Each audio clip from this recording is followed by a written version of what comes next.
지난 한 주간도 굉장히 많이 더웠습니다. 더위가 쉽게 식지를 않네요. 전에 같으면 광복절 지나면 되게 날이 선선해졌는데 말입니다. 그러나 우리는 한 가지를 잘 아는 것이 하나 있어요. 솔로몬이 말한 것처럼 만물에는 다 뭐가 있다고요? 때가 있다고요. 이제 무더위도 떠날 때가 있을 줄로 믿습니다. 그러면 가을이 오겠죠. 그리고 또 한 해를 마감해야 하는 겨울도 다가올 겁니다. 그러고 보면 모든 일들이 우리 마음대로, 우리 뜻대로 되는 게 아니라는 거죠. 그래서 우리가 뭘 해보려고 애를 써도 사실은 우리 뜻대로 되는 게 별로 많지가 않습니다.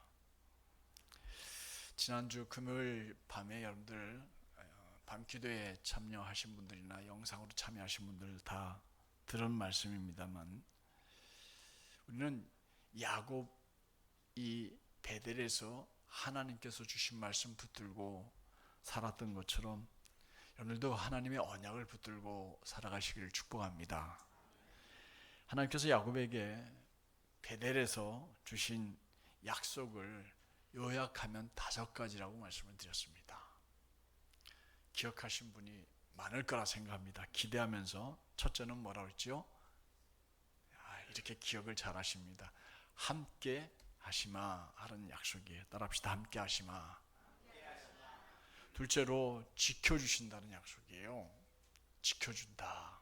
세 번째는 이끌어준다 그랬어요. 인도해 주신다 그랬습니다. 네 번째는 떠나지 않을 것이다. 다섯 번째는 돌아오게 하실 것이다. 이 약속입니다.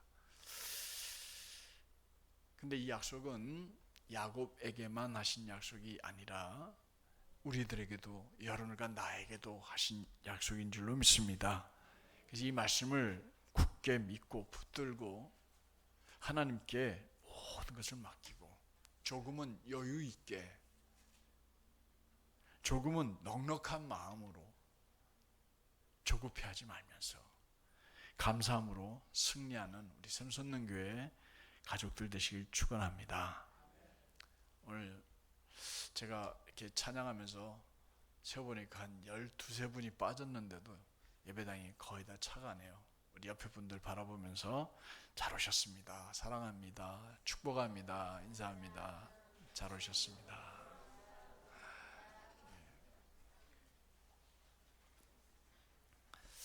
오늘 우리가 읽은 본문의 배경은 예수님께서 십자가에 달려 돌아가신 지 1년쯤 되는 해였습니다. 헤롯 왕은 교회를 박해하려고 성도들 몇 명을 잡아들였습니다. 그리고 그 중에 한 사람을 칼로 죽였는데, 그가 누구냐면 야고보, 베드로, 안드레, 야고보, 요한 할 때 요한의 형제 야고보를 칼로 죽였습니다. 순교를 했죠. 이 일을 보고 유대인들이 열광합니다. 예수 믿는 놈들 다 죽여야 된다.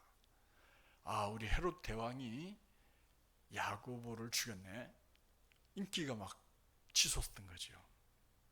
유대인들이 너무 좋아하니까 헤롯은 그들의 마음을 더욱 사로잡고자 베드로마저 잡아가지고 옥에 가두었습니다. 그때는 무교절 기간이었다 그랬어요. 무교절은 일주일 동안 누룩 없는 빵을 먹는 그 기간인데, 그게 왜 생겼냐면 출애굽할 때 생긴 거거든요. 출애굽할 때 무교절 첫째 날 뭘 하냐면 양 잡는 일을 했어요. 결국 그 양 잡는 날이 6월절이고, 그 6월절에 예수님이 십자가에 달려 돌아가셨거든요. 그러니까 지금 기간이 1년 정도 지났다는 뜻이죠. 헤롯은 베드로를 잡아서 감옥에 가두고 군사 8명을 2명씩 4조를 짜가지고 칸칸마다 지키게 했습니다. 철저하게 지키게 했습니다. 그리고 헤롯은 6월절이 지나면 그를 백성들 앞에 끌어내어서 공개적으로 재판을 하고 처형할 생각이었습니다. 이렇게 해서 베드로는 감옥에 갇혔고, 교회는 모두 베드로의 걱정 때문에 하나님 앞에 기도하지 않을 수가 없었던 겁니다. 그러자 주의 천사가 성도들의 기도를 들어 응답하셨는지 베드로를 마치 공간 이동을 시키듯이 감옥에서 빠져나오게 해 주셨습니다. 당사자인 베드로조차 지금 내가 이거 환상을 보고 있는 거 아니야? 어떻게 이렇게 빠져나올 수 있지 할 정도로 정말 자기가 지나간데도 군사들은 깨지도 않고, 문을 열 수 없는 철문 앞에 섰는데도 문이 철컥하고 열리고 해가지고 감옥 바깥으로 나오게 된 겁니다. 베드로는 바깥으로 나와서 빨리 성도들이 모여서 기도하고 있던 곳으로 가서 문을 두들겨서 자신을 보여주고는 성도들에게 야고보와 다른 사도들에게 이 사실을 전하라고 하고 다른 곳을 떠나갑니다. 또 야고보가 또 나오는데, 이거 또 앞에 죽었다고 그러더니 또 야고보는데, 이 야고보는 예수님의 친동생 야고보서를 쓴 야고보였습니다. 이것이 오늘 우리가 읽은 내용입니다. 그렇다면 주님께서는 이 본문을 읽은 여러분들과 저에게 뭘 살아내라고 말씀하시지 않겠어요? 그냥 읽고 넘어가고 지식을 쌓고 그게 중요한 게 아니라 분명히 우리들에게 아무개야 이걸 꼭 살아내야 한다 하고 하시는 말씀을 분명히 주셨습니다. 주님께서 바라는 것은 어떤 교리를 알거나 아니면 무교절에 있었던 습관을 알거나 역사를 알라는 게 아니에요. 이 본문을 읽고 우리가 뭘 살아내야 할 건가? 그것을 우리에게 알려주십니다. 우리 그걸 함께 깨닫고 은혜 받고 그렇게 살아내는 우리 샘선농교회 가족들 되시길 주님을 축원합니다. 주님께서는 우리들에게 무엇보다도 먼저 이 땅의 정치 지도자들을 잘 살펴보라고 말씀하십니다. 그리고 인기에 영합하는 그런 사람들에게 표 주지 마라 이렇게 말씀하십니다. 진짜로 그렇게 얘기하시는 거예요. 그러니까 인기에만 집중하는, 인기 발언만 하는 그런 정치인들을 분별하는 능력을 가지라 이렇게 말씀하십니다. 본문 1절부터 4절까지 말씀을 우리말 성경으로 쉽게 이해하면서 한번 읽어보겠습니다. 그 무렵 헤롯 왕이 교회를 박해하려고 교회에 속한 몇몇 사람들을 체포했습니다. 헤롯은 먼저 요한의 형제 야고보를 칼로 죽였습니다. 이 일을 유대 사람들이 기뻐하는 것을 본 헤롯은 이어 베드로도 잡아들였습니다. 이때는 무교절 기간이었습니다. 그는 베드로를 잡아 감옥에 가두고 군인들을 4명씩 한 조를 지어서 4조가 지키도록 했습니다. 헤롯은 6월절이 지나면 그를 백성들 앞에 끌어내 공개적으로 재판할 생각이었습니다. 제가 앞에 설명 잘한 게 눈에 딱 보이죠? 4명씩 4개 조라고 했는데, 제가 2명씩 4개 조라고 했는데 이렇게 쉬운 성경이 쉽게 풀어놨네요. 4명씩 4개 조로. 여기서 헤롯 왕은 예수님 태어날 당시에 그 헤롯 왕이 아닙니다. 성경에는 헤롯 뒤에 있는 이름을 다 생략하고, 그러니까 김아무개가 아니라 김씨만 드러내다 보니까 헤롯이라고 표현되어 있는데, 이 헤롯은 예수님 태어날 때 그 헤롯 왕이 아닙니다. 누구냐 하면 그의 손자 헤롯 아그리빠 1세라는 사람입니다. 손자예요. 이 헤롯이 사도 야고보를 칼로 죽였습니다. 그리고 유대인들이 야고보를 죽인 일을 굉장히 좋아하는 것을 봤어요. 그런데 이 헤롯 가문은요, 유대 가문이 아니에요. 다른 족속인데, 유대 민족이 아닌데 로마에 가서 황제한테 돈을 엄청나게 갖다 바치고 이 유대나라를 다스릴 수 있는 권한을 산 사람이에요. 그러다 보니까 늘 우리 민족이 아닌 사람이 왕이 됐다, 이것 때문에 사람들이 싫어했습니다. 이스라엘 사람들이 안 좋아했어요. 그러다 보니까 이 헤롯 가문은 어떻게든지 유대인들에게 환심을 사고자 애를 썼어요. 그래서 헤롯 대왕이라고 첫 번째 왕이 되었던 그 헤롯 대왕이 뭘 했냐면 예루살렘 성도들이 그리고 온 유다 백성들이 간절히 원했던 게 하나 있었어요. 그게 뭐냐? 성전이었어요. 그래서 예수님이 오시기 전부터 10년 전부터 유대인들이 환심을 하려고 이 헤롯 대왕이 예루살렘 성전을 지었던 겁니다. 예수님 오셨을 때 그 성전이 완공이 되었고 예수님이 사역할 동안에 제자들이 보니까 으리으리한 건물이 생겼으니까 좋아했던 거지요. 이렇게 유대인이 아닌 헤롯 왕가들은 어떻게든지 유대인들의 환심을 사기 위해서 했는데 보니까 예수 믿는 사람을 죽이니까 유대인들이 좋아하는 거예요. 그러니 좀 더 인기를 얻어야 돼가지고 그 당시 교회 지도자였던 베드로를 잡아서 죽이려고 했던 겁니다. 이게 정치인들의 속성이에요. 제가 지금 여러분들에게 정치에 대해서 얘기하려고 하는 게 아닙니다. 어느 특정 정당을 비판하거나 어느 당이 옳다, 어느 당은 잘못하고 있다라고 말하려는 게 아닙니다. 저도 한 당에 속했어요. 제가 속한 당 어느 당인지 아시죠? 그렇죠. 예수당입니다. 예수당. 저 여기 그 정광훈 목사님의 그 기독당 아닙니다. 저는 예수당입니다. 당원증 받아가지고 가지고 있습니다. 여러분들도 다 예수당 소속인 줄로 믿습니다.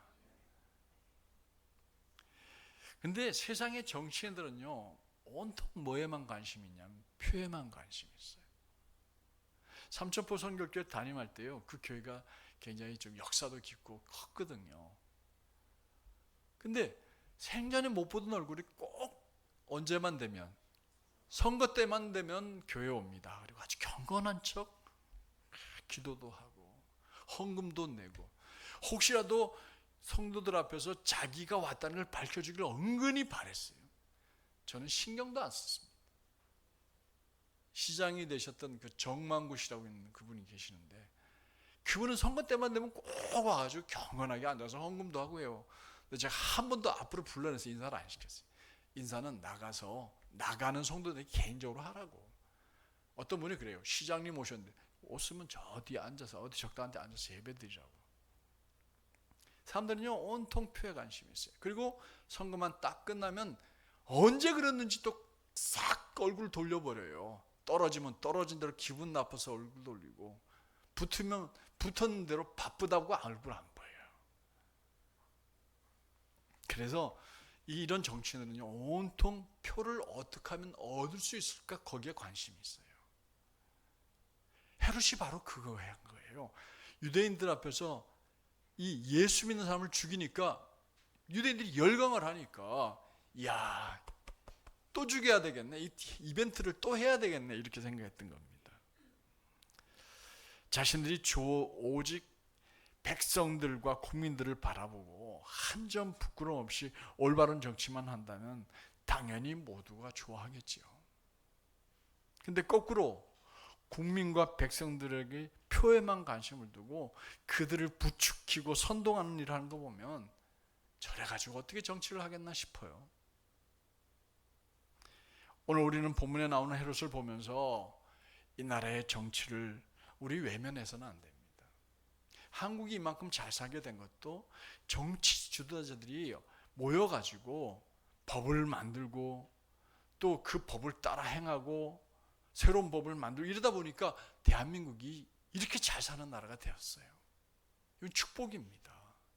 근데 그 법을 만들고 법을 집행하는 많은 사람들 중에 크리스찬들이 참 많았거든요. 그렇다고 우리가 개딸이 되자고 우리가 태극당 부대가 되자고 얘기하는 거 아닙니다. 태극당 부대가 아니라 태극기 부대원이 되자고 말하는 게 아닙니다. 관심을 갖고 정치를 잘 살피고 또 정치 주도를 살펴서 총선 때나 대선 때는 권리가 있어요. 사람을 뽑을 수 있는 권리. 그 하나의 권리가 모여가지고 대통령을 뽑는 겁니다. 이번 대통령 윤석열 씨와 이재명 씨 표 차이가 얼마였어요? 정말 아슬아슬했거든요. 여러분들 우리 교회 몇 명이 아마 표를 옮겨버렸으면 대통령이 바뀌었을지도 몰라요. 그러니 우리는 이런 중요한 주권 행사도 똑바로 해서 민주시민이 되어야 됩니다. 더 나아가서 정치 지도자들이 바른 길을 걷게 해달라고, 하나님과 백성들을 두려워하는 마음으로 정치를 하게 해달라고, 제발 사리사욕과 당리당략의 눈먼 탐관 오리 같은 정치인들이 되지 않게 해달라고 우리 하나님께 기도 드려야 할 의무와 책임이 여러분들과 제게 있음을 오늘 본문을 통해서 깨달아야 합니다. 목사님이 정치 얘기하는 그게 아니고요. 오늘 본문에 이 헤롯이라는 이 사람을 보면서 우리가 이런 사람이 우리를 다스리게 해서는 안 되지 하고 기도하자는 거죠. 사랑하는 성도 여러분, 우리 하나님 앞에서 이 나라 정치인들이 헤롯처럼 사람들의 인기의 여왕 앞에서 인기나 얻으려고 옳지 않는 일을 행하는 정치인들이 되지 않도록 간절히 중보기도 하면서 여러분들에게 주어진 한 표 빠르게 잘 행사할 줄 아는 성숙한 시민 샘선능교회 가족들 되시길 주 이름으로 축원합니다. 둘째로 주님께서는 본문을 통해서 우리들에게 교회 지도자를 위해서 중보기도하라 이렇게 말씀하십니다. 여러분들 저를 위해서 기도하고 계신 줄로 믿습니다. 저는 분명히 믿어요. 우리 성도들이 저를 위해서 기도하십니다. 오늘 본문에도 보니까 베드로를 위해서 성도들이 기도합니다. 5절 말씀 우리말 성경을 읽어봅니다. 시작. 이렇게 베드로는 감옥에 갇혔고 교회는 그를 위해 하나님께 간절히 기도했습니다. 교회라는 말은 곧 모든 교회 성도들을 의미하는 말이겠죠. 당시 교회를 이끌던 대표적인 지도자가 두 사람이 있었습니다. 한 사람은 감옥에 갇혀있는 베드로였고 또 한 사람은 예수님의 친동생이었던 야고보라는 사람이었습니다. 이 사람이 우리 성경에 보면 서신서 하나를 쓰게 돼요. 야고보서라고 하는 서신서를 쓴 사람입니다. 마태복음 16장에 보면 예수님께서 하루는 가이사랴 빌립보에서 제자들에게 질문을 하나 던집니다. 사람들이 나를 누구라고 하더냐? 제자들이 말합니다. 어떤 사람은 엘리야라고도 하고요, 어떤 사람은 죽은 세례 요한이 살아왔다고도 하고요, 어떤 사람은 선지자라고도 얘기하고요, 이렇게 말합니다. 대답을 했어요. 제자들의 대답을 들으신 다음에 예수님은 또 묻잖아요. 그죠? 너희는 나를 누구라고 하느냐? 이 질문을 받을 때마다, 대할 때마다요, 여러분들 나는 예수님을 누구라고 말해야 할까? 고민해야지 그게 신앙인입니다. 나는 예수님이 누구일까? 나에게 예수님은 누구일까? 뭘까? 내가 왜 지금 신앙생활을 하고 있지만 나에게 예수님은 뭘까? 우리 아버지가 믿었던 예수님, 우리 어머니가 믿었던 예수님, 그게 아니고 나의 예수님은 뭘까? 누굴까? 생각을 해야 됩니다. 이때 베드로가 나섭니다. 그리고 유명한 고백을 하게 되죠. 시작. 주는 그리스도시요 살아계신 하나님의 아들이십니다. 이게 신앙 고백이 된 거예요. 이게 모든 교회의 기초가 된 거예요.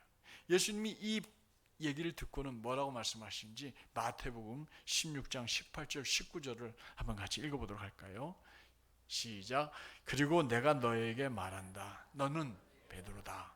내가 이 반석 위에 내 교회를 세울 것이니 지옥의 문들이 이것을 이길 수 없을 것이다. 내가 내게 하늘나라의 열쇠들을 줄 것이다. 무엇이든 내가 땅에서 매면 하늘에서도 매일 것이요 내가 땅에서 풀면 하늘에서도 풀릴 것이다. 엄청난 권세를 주셨습니다. 두 가지를 주셨어요. 하나는 내 이름 위에 교회를 세울 것이다. 그러니까 네가 교회의 반석이 되게. 베드로라는 이름 뜻이 뭐냐면 반석이란 뜻이에요. 그러니까 교회들이 세워져 있어요. 우리 교회는 지금 뭐 반석이 뭐 기초가 뭐 저 밑에 있는 그런 기초를 의미하는 게 아니라 이 교회도 저 앞에 있는 예수 영광교회도 다 그 바탕이 어디에 서 있는 거냐면 예수는 나의 그리스도이시고 살아계신 하나님의 아들입니다라는 고백 위에 세워져 있다는 거예요. 이 고백이 아니고 장길자가 하나님입니다. 안산홍이 우리의 하나님이다. 그럼 교회가 아니에요. 기독교가 아니에요. 이단이죠. 사입이죠. 그러면서 또 한 가지를 주죠. 하늘의 열쇠를 내가 내게 주겠다. 그래서 여러분들 외국 여행에 가면요, 큰 이런 성당이나 아니면 저쪽 유럽 쪽에 교회 가면요, 이 동상을 많이 세워놔요. 한쪽에는 두루마리를 들고 서 있는 사람이 있고요, 한쪽에는 열쇠를 들고 서 있는 사람이 있어요. 열쇠를 들고 있는 사람을 보면 베드로구나. 두루마리 들고 서 있는 사람은 바울이구나, 이렇게 생각하시면 돼요. 예수님께서 이 말씀을 통해서 이 베드로의 신앙 고백이 모든 교회의 반석이 되었고, 하늘나라의 열쇠를 그의 손에 쥐어주심으로 교회의 리더가 되었습니다. 인정해 주었어요. 이것을 근거로 해서 지금도 천주교, 로마 카톨릭 교회는 뭐라고 그래요? 베드로를 초대 교황으로, 일대 교황으로 세워놓았습니다. 그리고 이제 또 한 사람 지도자가 있는데, 이 당시라고 그랬어요. 이후로는 지도자가 바뀝니다. 누구로 바뀌냐면 베드로하고 바울로 변하게 돼요. 근데 그 전까지는 예루살렘 교회를 누가 이렇게 주관하고 있었냐면 예수님의 형제 야고보였어요. 그건 예수님 보고 미친 사람이라고 따라다니고 그랬던 사람 중에 한 사람이었어요. 그런데 나중에 예수를 믿게 돼요. 어떻게 믿게 되는지는 설명이 안 돼 있어요. 근데 이 야고보는 자기의 친형 예수님이, 우리 예수 형님이 메시아다, 하나님의 아들이다, 똑같이 고백을 했습니다. 그자 예수님의 제자들은 그를 당신들의 그룹에 합류시켰고 예수 제자 그룹에 들어가다가 거기서 리더십을 가지게 되었어요. 그래서 그 예루살렘 교회를 책임지고 있었습니다. 그걸 어떻게 하느냐? 사도행전 15장에 보면 나와요. 사도행전 15장에 보면 첫 총회가 열립니다.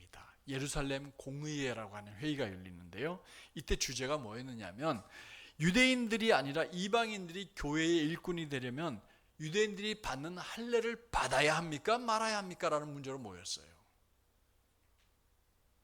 여러분들 아는 대로 말하면 받아야 돼요? 말아야 돼요? 네? 아니, 우리가 예수 믿으려면 할례를 받아야 합니까? 말아야 합니까? 무슨 할례를 받아요? 여기서 말하는 할례는 유대인들이 요구하는 할례예요. 그럼 그거 받아요, 말아요? 유대인들이 말하는 할례는요, 진짜로 할례를, 예식을 거행하는 거예요. 나이가 많든 적든 그 성기의 끝을 잘라서 피를 내는 거예요. 근데 우리가 그거 합니까? 우리는 어디에다 할례를 해요?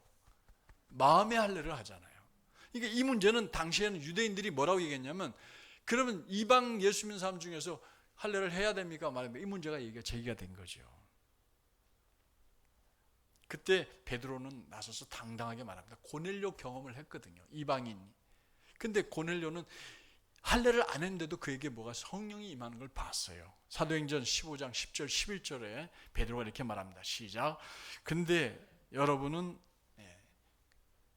사도행전 10장 11절, 15장 10절 11절 제가 또 안 보냈습니까? 자, 읽어드립니다. 그런데 여러분은 어째서 우리 조상이나 우리가 짐질 수 없는 무거운 짐을 이방인들에게 지워서 하나님을 시험하려고 합니까? 라고 했어요. 우리는 그들과 마찬가지로 주 예수의 은혜로 구원받는다고 믿습니다. 이렇게 고백을 합니다. 우리가 질 수 없는 짐이라는 게 할례를 말하는 거죠. 그 할례를 안 받았는데도 성령이 부어지는 걸 봤습니다. 이 자리에 누가 또 있었냐면 바울이 있었어요. 바나바와 함께 1차 전도여행을 마치고 돌아왔는데 그들도 선교하면서 이방인들이 할례를 받지 않았는데도 하나님이 그들에게 은혜를 부어주시고 성령을 부어주신 걸 봤어요. 사도행전 15장 13절 말씀입니다. 사도행전 15장 13절 말씀입니다. 시작. 그들이 이야기를 마치자 야고보가 받아 말했습니다. 형제들이여, 내 말을 들어보십시오. 그리고 이제 15장 19절 20절에 결론을 짓습니다. 다시 읽어보겠습니다. 시작. 그러므로 내 판단으로는 우리가 하나님께 돌아오는 이방 사람들을 괴롭게 해서는 안 된다고 생각합니다. 다만 우상으로 더러워진 음식과 음행과 목매어 죽인 짐승 고기와 피는 멀리하라고 편지하는 것이 좋겠습니다. 해서 이 편지를 누가 쓰냐면 야고보가 쓰게 됩니다. 그래요. 이렇게 중요한 인물인 베드로가 감옥에 갇히게 되었어요. 교회가 기도해야 될까요? 말아야 할까요? 기도하게 되죠. 우리 한국 교회가 코로나 사태로 침체되었지만 물론 그 전부터 침체되어 왔습니다. 코로나 시대를 지나고 나니까 한국 교회가 엄청나게 심각한 타격을 입었습니다. 코로나 지내놓고 몇만 교회가 문을 닫았다고 해요. 다들 이런 걱정하는 상황 속에서 샘솟는 교회를 하나님이 세웠습니다. 이유가 있을 것 같아요. 여러분들 이유가 있음을 믿습니까? 이유가 있어요.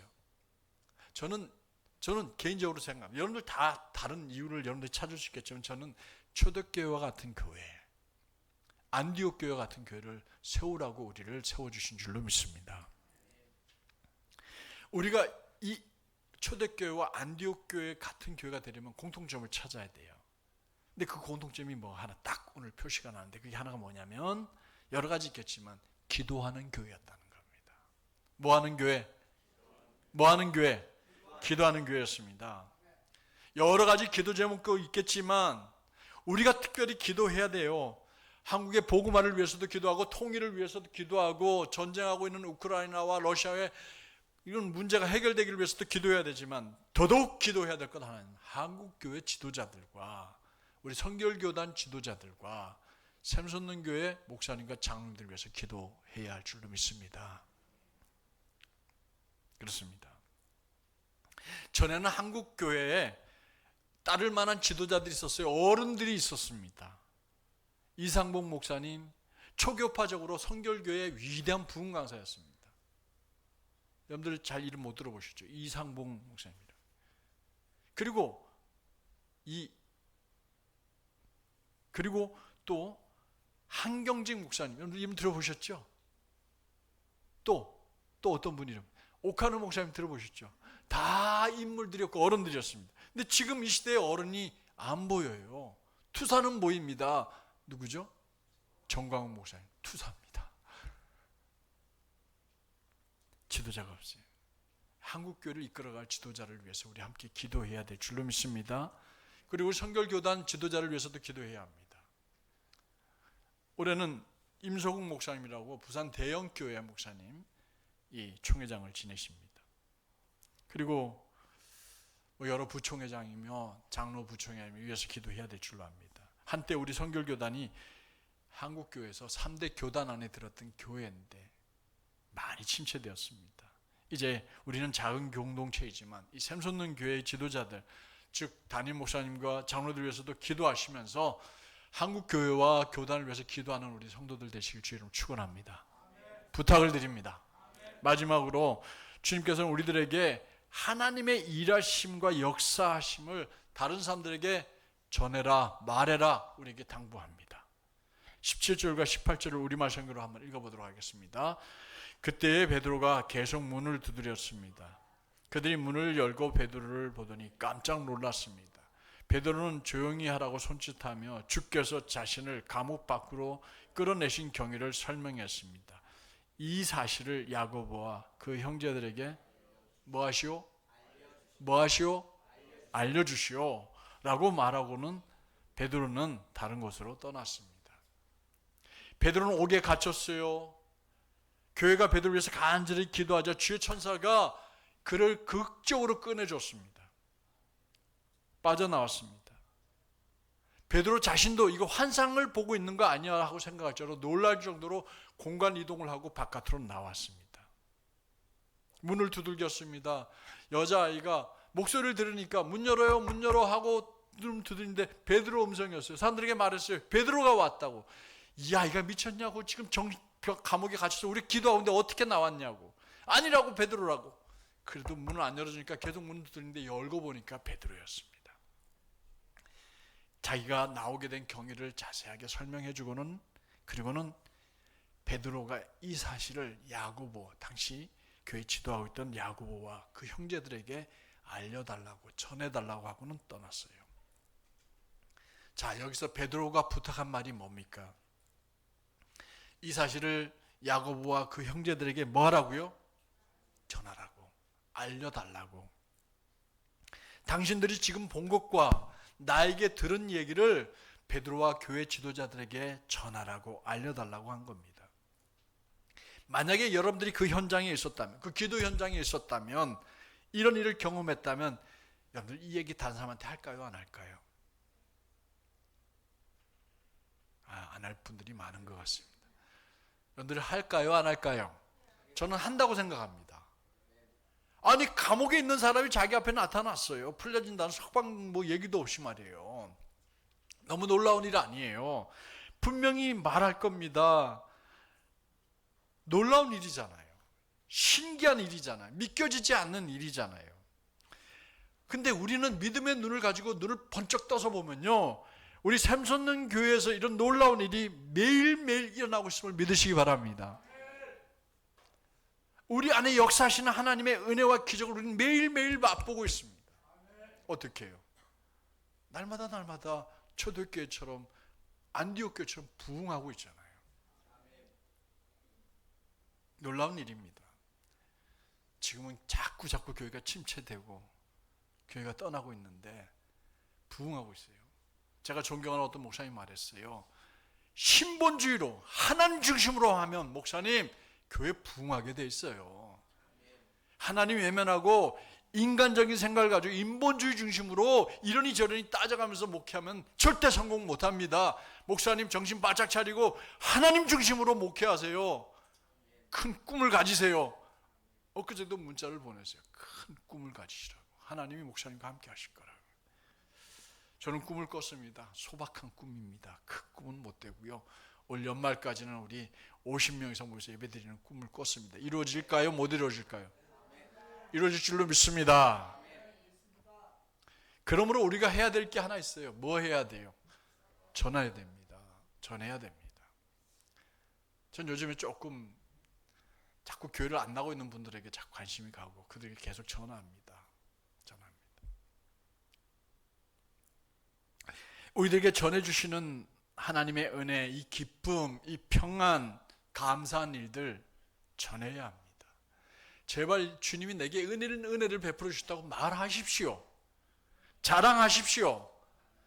담임 목사가 조금 모자라긴 하지만 자랑하십시오. 알리십시오. 여러분들이 전하고 알리지 않으면 사람들은 샘솟는 교회, 그리고 이 교회 안에 무슨 일이 일어나고 있는지 다른 사람 전혀 알 수가 없어요. 결과적으로 교회는 그냥 우리들끼리 모이는 우리들만의 리그를 하고 있는 거고 잔치만 하고 있는 거예요. 그러지 마세요. 자랑하세요. 말씀 정리합니다. 성도 여러분들, 우리는 베드로의 투옥과 성령에 의해서 풀려난 이 과정을 통해서 먼저는 사람들의 인기에만 몰두하는 정치인들을 잘 보십시오. 보입니까? 안 보입니까? 보입니다. 그럼요, 별거 아니지만 우리 한 표 똑바로 행사하시면 우리가 이기는 겁니다. 더 나아가 한국교회와 선결교단, 그리고 우리 샘솟는 교회 지도자들, 저와 우리 장로님들 위해서도 정말 간절히 기도해 주십시오. 바로 이끌어갈 수 있게 해달라고요. 그리고 우리가 보고 경험한 하나님의 은혜와 사랑을 다른 사람들에게 담대하게 전하고 말할 수 있는 샘솟는 교회 행복한 성도들 되시기를 주의 이름으로 축원합니다. 축원합니다. 우리 찬송으로 우리 결단의 기도를 함께 드리고 통성 기도하도록 하겠습니다. 분별하게 해달라고, 이 정치꾼들을 잘 분별하게 해달라고, 중보하게 해달라고, 리더들을 위해서 우리 중보하도록, 전파대 주의 말씀 전파하게 해달라고, 말씀 살아내게 해달라고 우리 오늘 본 말씀을 요약해서 함께 찬양합니다.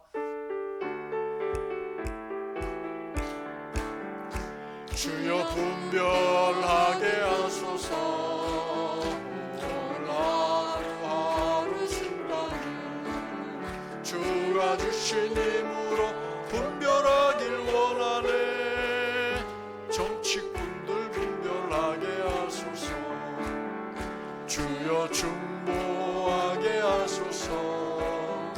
오늘 하루하루 순간을 주가 주신 힘으로 중보하길 원하네.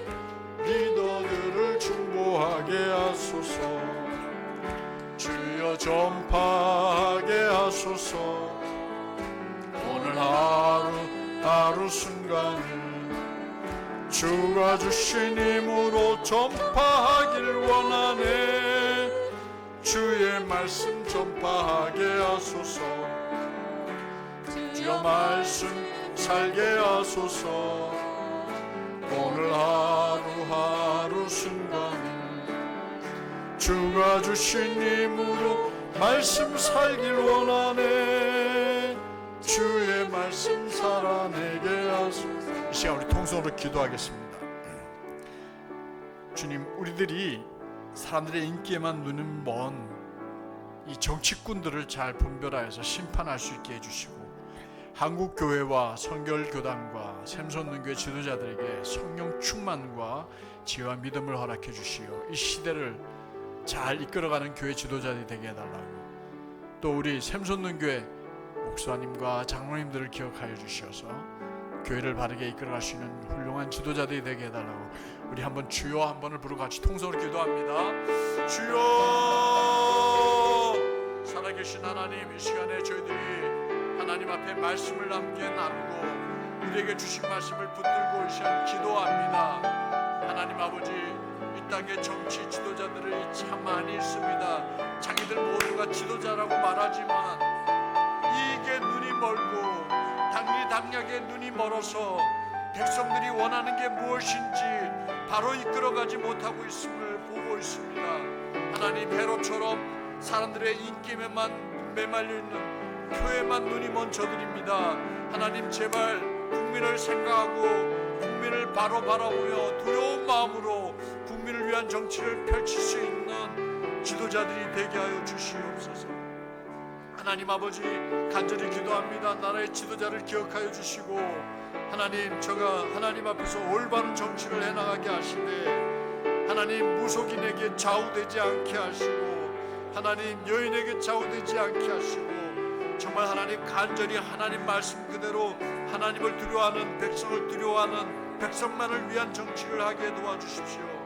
저가 사람 앞에 충성하지 않는다고 약속했고 다짐했사오니 하나님, 사람 보고 정치하고 인기 보고 정치하지 않게 도와주세요. 기도합니다. 하나님, 저희들을 하나님 도우셔서 하나님 한국 교단을 기억해 주시고 모든 교회 지도자들을 기억해 주시며 이 시대에 어른이 있게 도와주세요.